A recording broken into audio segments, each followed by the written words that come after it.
Hi guys, welcome to today's video. I am so excited to recommend you guys some books that I think are perfect to read during the fall. I have a pretty good mix of books here to talk about today. I tried to include multiple different genres, so my hope is that everyone watching this video can take away at least one book recommendation. So with that, let's get right into talking about some books. Starting out with the romances, I feel like romance is a genre that you typically don't associate with fall, but I do feel like they're good to read during the fall as kind of palette cleansers, especially if you're reading a lot of darker, spookier books. I feel like they're good to mix in between reading those so that you don't get burnt out on thrillers. I also know for me personally, last year when I was reading my spooky books and it would be time to go to bed, I would have to read a chapter in a lighthearted rom-com to be able to go to sleep and not have nightmares. So the first romance I want to recommend, I feel like is perfect just for that, and that is The Cheat Sheet by Sarah Adams. This is a romance between a ballerina named Bree and an NFL quarterback named Nathan, and they have been friends for years, but they both secretly have romantic feelings for one another, but neither of them want to admit it to the other because they don't want to ruin their friendship, and they also feel like the other person doesn't feel the same way at all, so they just don't want to ruin anything since they've been friends for years. However, one day Bree gets drunk at a restaurant, ends up going into the bathroom and spilling her secret of how she really feels about Nathan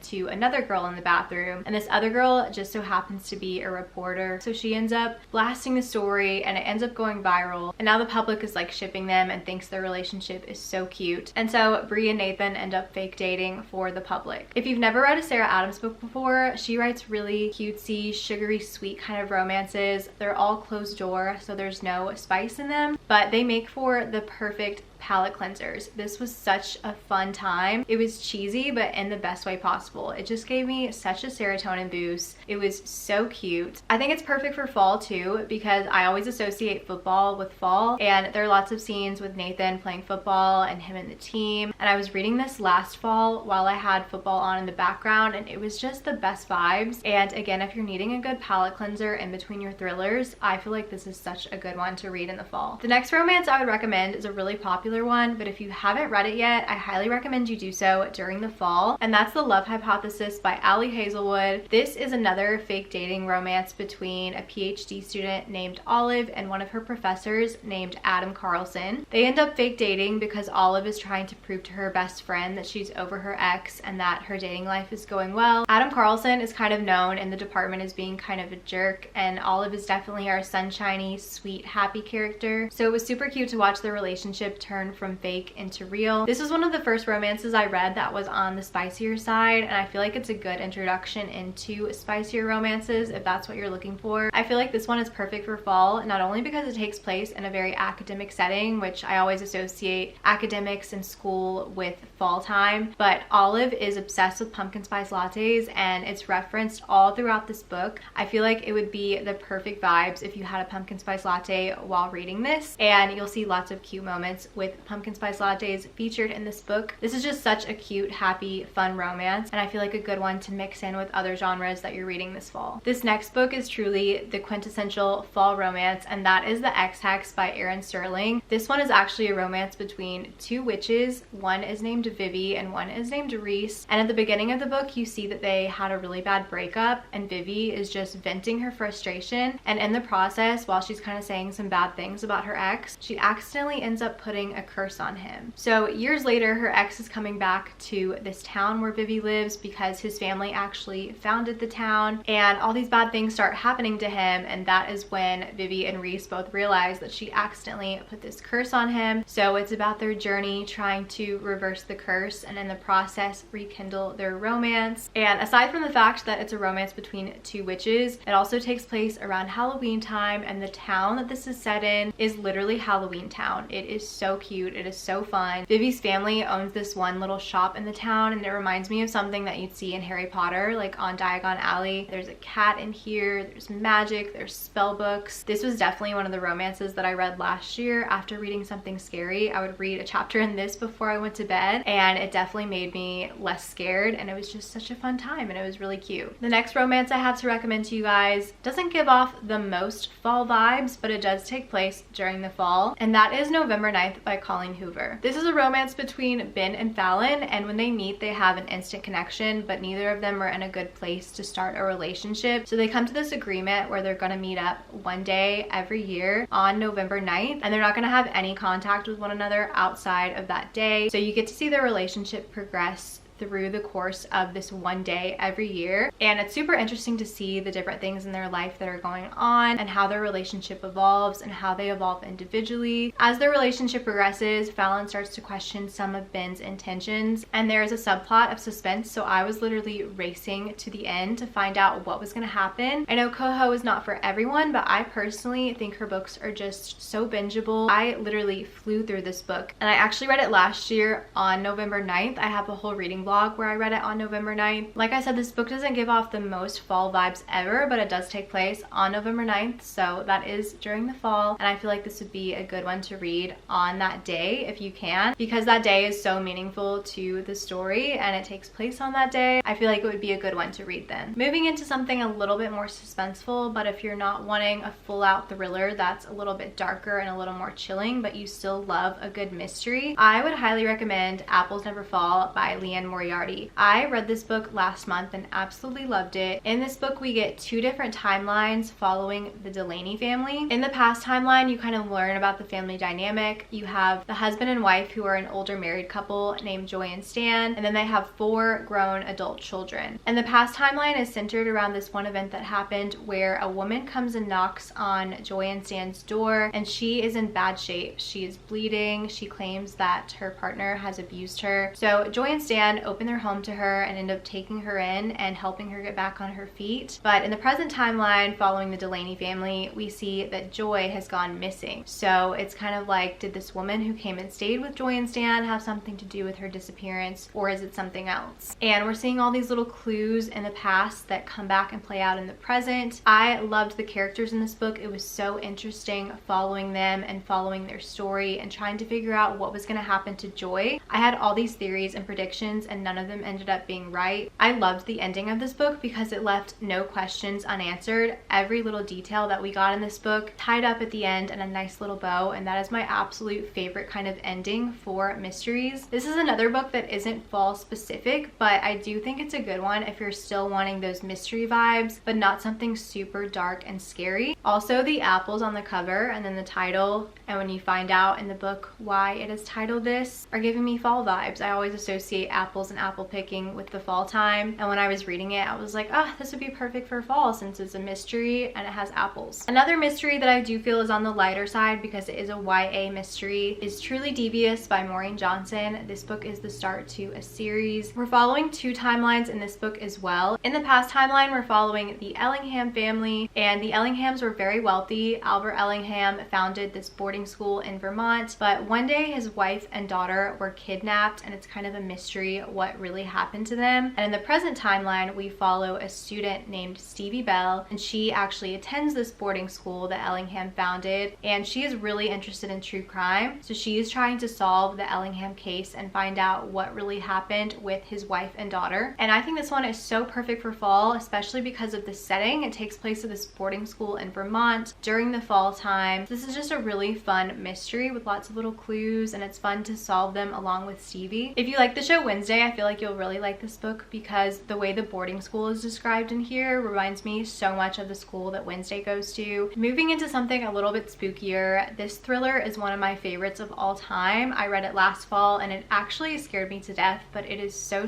good, and that is Home Before Dark by Riley Sager. This book follows a young woman named Maggie, and when Maggie was little, her family lived in this house and they were only there for a few weeks before their family ended up fleeing, and her parents claimed that it was haunted. Her dad ended up writing a book about their time staying in this house, and it ended up being a bestseller. But Maggie is not convinced. She was too little to remember what actually happened in the house, but she thinks that her dad is making up everything that happened and that the house isn't actually haunted. But in the present day, Maggie's father has just passed away and left the house to her, so she ends up going back to the house to clean it up and get ready to sell it. And while she's there, some weird things start going on that make her question if her dad's book that he wrote about the house was actually fact fact or fiction. My favorite part of this book was the way it was told, because we alternate chapters. In the present timeline, we see what's happening with Maggie in the house, and then we also get chapters in the past that are actually chapters in the dad's book that he wrote about the house. And I thought this book was so scary. I read it when I was home alone, and I was constantly looking over my shoulder. Every single creak my house made while I was reading this book, I was like, oh my gosh, what was that? I was seriously spooked. I was thinking about this book when it was time for me to go to bed, and it really freaked me out. I know that's not going to be everyone's cup of tea, but I do think it's perfect for spooky season. This is the best haunted house book I've ever read, and I absolutely loved it. It's my favorite Riley Sager book, and I think it's such a good one. The next thriller I have to recommend to you guys is more of a dark academia, and that is They Never Learn by Lane Fargo. This one follows a woman who is a professor at a college, but she's also a serial killer who murders men on campus who have done bad things to women. So she's kind of a vigilante in that way, but the campus is currently ramping up an investigation to find out why all these men are getting murdered and what is happening. So she is doing her best not to get caught. I really liked the morally gray, strong female lead in this book. It was so interesting to follow her. There are a few little twists in this book that I did not see coming at all, and I thought it was really well done. I loved the setting in here. This book actually does take place in October. There's lots of mentions of the fall foliage. There's even some references to Halloween parties, so definitely great vibes for the fall. The next book I have to recommend to you guys is the OG Dark Academia, and that is The Secret History by Donna Tartt. I know literally everyone puts this on their fall recommendations list, but for good reason. If you've not read this yet, I would highly recommend you do so during the fall. This book follows a group of friends at this college campus in New England, and the first half of the book follow the events that lead up to a murder, and then the second half of the book follows the aftermath of the murder. This book has some of the most interesting characters I have ever read about in my life, and it's one of the most beautifully written books I've ever read in my life as well. Every page just had me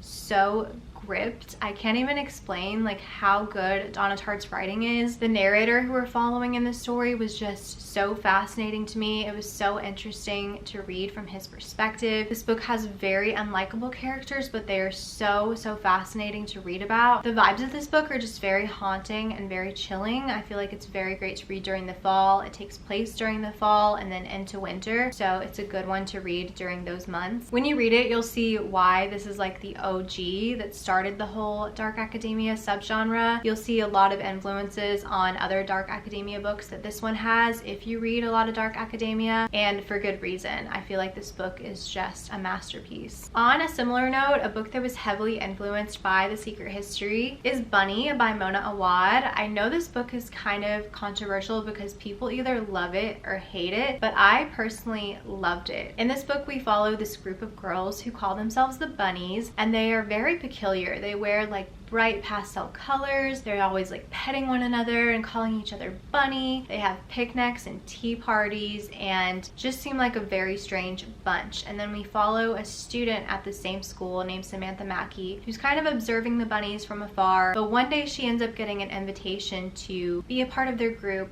and come join one of their little meetings that they have. And when she joins and finds out what this group of girls is really up to, you just won't even believe it until you read it for yourself. It is very trippy. I like to describe this book as The Secret History meets Mean Girls, but make it trippy. This one is great for fall, another dark academia, but a very different take on a dark academia because of how trippy this book is. And you're either gonna love this one or hate it, but I personally loved it and thought it was so fascinating. And then I could not end this video without talking about one of my very favorite thrillers of all time. It's not fall specific, but I think it is a great one to read during the fall because of how dark and twisted and eerie and just chilling this book is, and that is The Kind Worth Killing by Peter Swanson. This book follows a man named Ted and a woman named Lily, and one day they meet up at the airport and they're just talking and they're drinking at the airport bar and they start spilling their life secrets, and Ted ends up revealing to Lily that he thinks his wife is cheating on him, and he makes this offhand comment that he wants to kill his wife,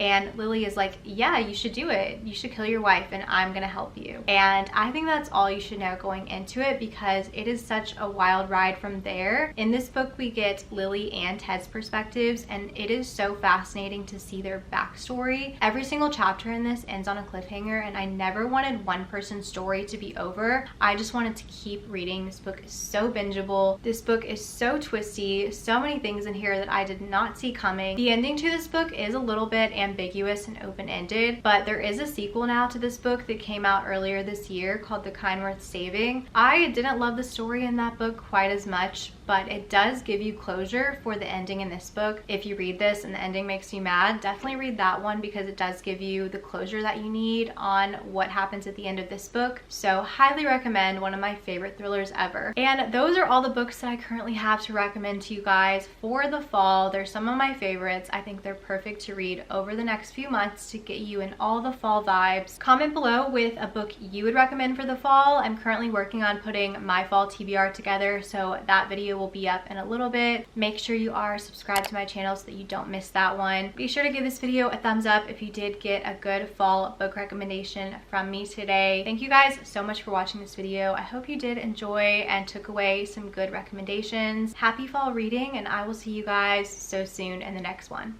Bye guys.